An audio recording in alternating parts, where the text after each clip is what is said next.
Hola, tecnautas. Sí, es el momento de hacer la review del Samsung Galaxy S7.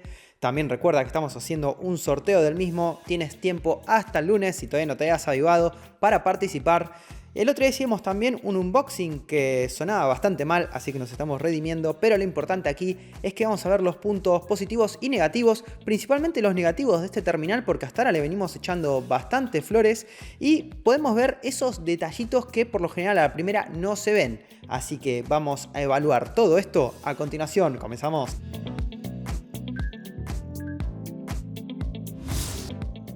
Comenzamos hablando del diseño y los materiales. Y algo importantísimo a destacar comparado con el S6, y es que es más grueso y más pesado. Concretamente pasamos de los 138 gramos del S6 a los 152 y de los 0,68 centímetros de grosor a los 0,79. Diferencia importantísima, pero que está más que justificada. De todas formas, el terminal se siente sí más pesado en la mano, pero a la vez se siente con una buena calidad, fundamentalmente por la curva en la parte trasera que nos hace recordar muchísimo al Galaxy Note 5 y que mejora esto la ergonomía de una forma notable y que además esas curvas se trasladan a la parte frontal. En este caso la veremos por los costados, dándole una muy buena sensación de calidad, pero también por arriba y por debajo, algo que queda bastante bien. Sí encontramos el mismo fallo que en la versión anterior y estoy hablando de la parte trasera en cuanto al cristal, que es un imán para las huellas, pero en la versión que tenemos nosotros no se notan tanto y realmente es una muy buena solución si este tema te importa bastante. ¿Cuál es esta versión? Bueno, la negra, pero de todas formas la blanca, que viene con un nuevo tono perlado, también se siente bastante bien y no quedan las huellas tan evidentes.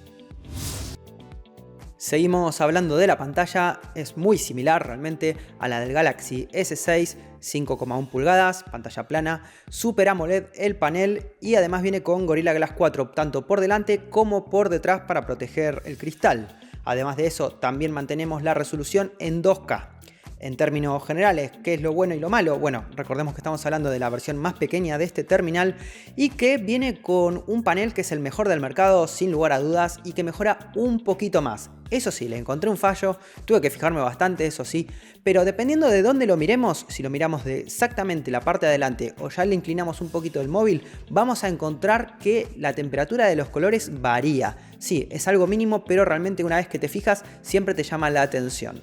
Más allá de eso, el panel Super AMOLED nos permite una función nueva que realmente está muy buena. Estoy hablando del Always On, que básicamente es un sistema que nos permite ver la pantalla siempre encendida, siempre. Por ejemplo, no tenemos que hacer nada para que se active y esto nos muestra, por ejemplo, la hora y otros datos importantes como notificaciones de forma permanente. ¿Cómo es posible esto sin que se drene toda la batería? Bueno, básicamente por el panel Super AMOLED que nos permite solamente mantener encendidos los LEDs que son necesarios y no todo el panel cada vez que se necesitan modificaciones.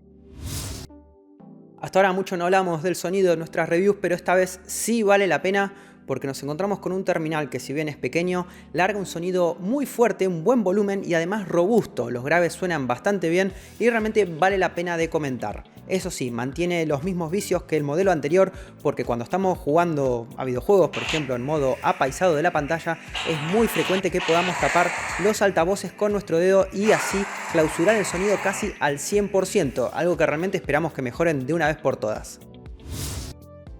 Si hay una razón por la que me compraría este móvil es por la cámara, voy a ser bastante claro, pero antes voy a hablar de las especificaciones porque varían bastante con respecto al modelo anterior.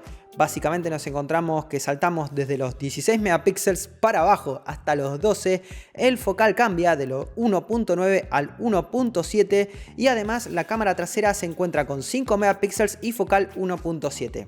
¿En qué se traduce todo esto? Bueno, básicamente en que la caída de megapíxeles tiene una explicación y es que viene con la tecnología Dual Pixel. Básicamente esta mejora junto con la mejora del focal nos va a permitir sacar fotografías con mucha mejor luminosidad, más que nada en el aspecto más flojo de los smartphones, que es cuando estamos de noche y que por lo general salen borrosas. Bueno, en este aspecto consigue mejorar un montón, pasa por encima al resto de cámaras y realmente para mí está bastante justificado el cambio. Más allá de eso, te puedo decir que la cámara es rapidísima al encender, es rapidísima al enfocar y además la fotografía es inmediata. Incluso podemos hacer modo ráfaga que salen disparadas. La cámara delantera se mantiene bastante similar al modelo anterior, con buenas fotografías, un buen gran angular e incluso sistemas para poder hacer selfies panorámicas que funcionan bastante bien. Por el lado del vídeo, bueno, saltamos de los 2K que podemos grabar a los 4K. También nos vamos a encontrar con que podremos hacer slow motions a mejor cantidad de cuadros por segundo. Desde los 120 saltamos hasta los 240, eso sí, en HD nada más, 720p. Y en cuanto al resto de cosas, bueno, vamos a encontrar una cámara que es soberbia. Estuvimos haciendo vídeos con Ana que colgamos en Facebook por si quieres ver unboxings y demás. Y realmente dentro de poco se podría casi evitar tener que tener una reflex para hacer vídeos. ¿Qué más podemos decir de la misma? Que la estabilización también es muy buena, aunque cuando la tenemos activada tira un poco de software y a veces hace extraños, así que a veces es mejor apagarla porque ya de por sí la estabilización óptica de la misma lente genera un buen efecto. Es el momento de hablar de hardware, de velocidad, de potencia, de almacenamiento y vamos a hablar primero de las especificaciones como estamos haciendo en este review y decirte de que viene en dos versiones de microprocesadores. Importante el dato porque vuelve la versión de Qualcomm. En este caso tenemos por un lado el Exynos 8890 de 8 núcleos y por otro lado la de Qualcomm, el Snapdragon 820 de 4 núcleos. Con respecto a la memoria RAM, saltamos de los 3 GB del S6 a los 4 GB del S7. Más allá de eso, el almacenamiento se mantiene en la versión básica en los 32 GB, pero esta vez tenemos la posibilidad de ampliarlo mediante tarjeta microSD hasta los 200 GB, lo cual es una excelente noticia. En términos prácticos, esto se traduce en uno de los terminales más rápidos del mercado, con un incremento bestial en cuanto a la respuesta del CPU de más de un 30% y más que nada el GPU, la gráfica, que aumenta hasta en un 64%. Pero acá hay un dato importante a destacar y es que hay problemas con las diferencias de chips y a diferencia de lo que uno podría llegar a suponer, el de Qualcomm es más rápido más que nada en la gráfica y si ponemos un terminal al lado del otro funcionando y rindiendo, podemos ver que la diferencia puede ser de hasta un 24%. Así que esto es un dato a tener en cuenta y que realmente mosqueará a más de a uno. Un dato importante que seguramente te interesará saber está relacionado al tema del sobrecalentamiento que te estarás preguntando. Sí, ya lo sé. Bueno, recordemos que cuando se presentó lo hicieron un poco así a bombos de platillo con el tema de un sistema de refrigeración líquida que después cuando vimos en iFixit es básicamente un pequeño cablecito con agua adentro que no debería repercutir demasiado. Bueno, básicamente lo que yo pude probar en la versión que tengo, que es la del Exynos 8890, lo que vi es que casi no conseguí hacerlo recalentar demasiado. En videojuegos lo usé bastante y no pasó nada, pero sí cuando le hice el AnTuTu, cuando le pasé el AnTuTu Benchmark, conseguí que recaliente y recalentó bastante, pero eso sí, no llegó a quemar. En cuanto a la conexión, definitivamente no viene con USB tipo C, es micro USB. Esto se deberá más que nada a la variedad, al ecosistema gigante que tienen de dispositivos y accesorios que realmente sería una puñalada en la espalda a los que los compraron. Por ejemplo, los que compraron el año pasado las gafas de realidad virtual y demás que tenían un precio considerable. Más allá de eso, viene con un accesorio que, bueno, se presumía que era otra cosa, pero no. Definitivamente es un USB OTG que lo que hace es permitirnos conectar distintos dispositivos.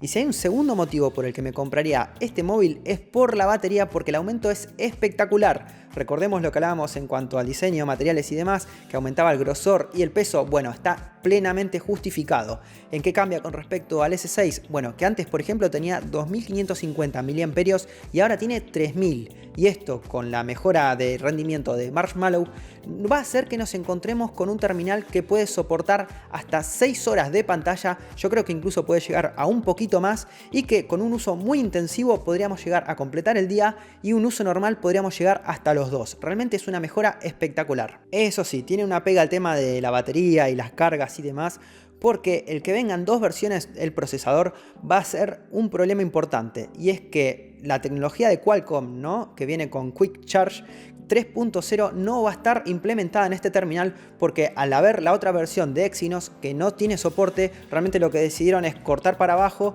y que ninguna de las dos lo tenga. y es el momento de meter un poco de caña y crítica a este terminal porque empezamos a hablar de software y básicamente por más que venga con Android 6.0 Marshmallow, también viene con TouchWiz. ¿Y qué pasa? Bueno, fundamentalmente que estamos ante un terminal que es extremadamente rápido, tiene toda la potencia del mundo, es como tener un Ferrari, pero que resulta que cuando lo queremos sacar tarda en arrancar, tarda en responder, realmente no está... A ver, lo mismo que pasa por ejemplo con Sony y sus cámaras. Tiene un pedazo de cámara, un sensor espectacular, pero no tienen ni puta idea cómo utilizarlo de forma correcta. Bueno, básicamente pasa esto mismo con Samsung y el tema del sistema operativo. ¿Por qué? Porque si bien reacciona más o menos rápido, las transiciones son lentas. Volver a veces a la home tarda un medio microsegundo y demás, y no te da esa sensación de velocidad que debería tener. Vos te compraste un Ferrari, macho, no puede ser que te den algo que tarda en arrancar. Bueno, básicamente estoy hilando fino, quizás sí, pero también estoy diciendo algo que es realmente importante. Samsung su deuda pendiente la sigue teniendo y esto es justamente una de las cosas que me echan para atrás a la hora de comprar este terminal. A mí me gusta que reaccione rapidísimo, que las páginas se disparen. Las transiciones están bien, pero tienen que ser más rápidas. No sé, me parece como que se está quedando un poco corto ahí Samsung y esto realmente hay que meterle un poco de caña. Más allá de esto, el software de Samsung también tiene cosas positivas como Game Launcher, un sistema que se ejecuta en segundo plano mientras jugamos a nuestros juegos favoritos y que no tienen que ser compatibles con este sistema. Eso es lo bueno, funciona con cualquier juego que esté en la Play Store. Básicamente nos da distintas funcionalidades como poder grabar nuestras partidas para después poder subirlas a YouTube. Pero no solamente se graba el juego, sino también nuestra voz, así que en ese caso está muy bueno. También nos permite, por ejemplo, modificar distintos parámetros del juego para ahorrar batería, como es la cantidad de cuadros por segundo, realizar capturas y demás, y todo esto de una forma muy práctica. Y dejamos para el final los extras, uno de los más importantes, y es que después del Samsung Galaxy S5 se perdió la funcionalidad de ser resistente al polvo y el agua, que ahora la recupera y además de mejor manera. Es IP68 y además sin tapitas, lo cual está muy bueno porque era bastante molesto tener que quitar para conectar el micro USB la tapita, volver a ponerla y demás. Pero en cierto sentido también me preocupa un poco más. ¿Por qué? Porque según vimos en iFixit, el sistema de aislamiento y demás se ve un poco precario. Ya sé que debe funcionar bien, ¿no? Pero al menos yo no metería mi móvil en el agua. Otro de los extras interesantes está relacionado al sensor de huellas, que bueno, ya lo conocemos, pero a mí realmente no sé si es que es el terminal lo que sea, pero no me convenció del todo. De 10 intentos, por ejemplo, hay 2 o 3 que me fallan y probé poniendo varias huellas de distintas formas y demás y no conseguí un buen rendimiento. Esto me hace pensar que comparado incluso a otros terminales chinos que me funcionaba de forma rápida, quizás esto tenga que ver con que este sistema es más seguro que los otros, porque si no, no me cierra. No es del todo rápido ni tampoco del todo preciso. Y relacionado a esto último, también voy a hablar de Samsung Pay, un sistema que por ahora no está del todo promocionado, pero que va a ser muy importante, más que nada porque es distinto a los que existen actualmente como Apple Pay y demás, que necesitan una infraestructura propia para poder funcionar. En este caso ya funciona directamente con lo que existe, con los datáfonos y el sistema contactless, que básicamente en vez de poner nuestra tarjeta podremos poner nuestro teléfono y realizar el pago de una forma muy práctica y que se activará dentro de poco. En definitiva, y con el tiempo que pude probar este terminal, te puedo dar mi opinión y decirte que si bien es muy similar al modelo anterior, sí mejoran las cosas importantes. Ya sé que hay gente que se queja que no varía demasiado, lo que sea. Es que, señores, no es necesario reinventar la rueda si ya funciona.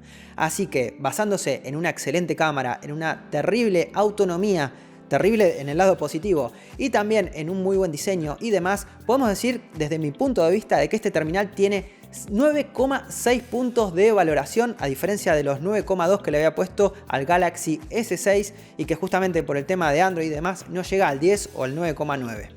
Nada más por el momento, esperamos que te haya gustado, recordando que tienes el sorteo, que también hicimos muchos vídeos al respecto, comparaciones, serias, no serias con Carolina y demás, que te vamos a dejar en la descripción y que nosotros nos vemos en el próximo vídeo.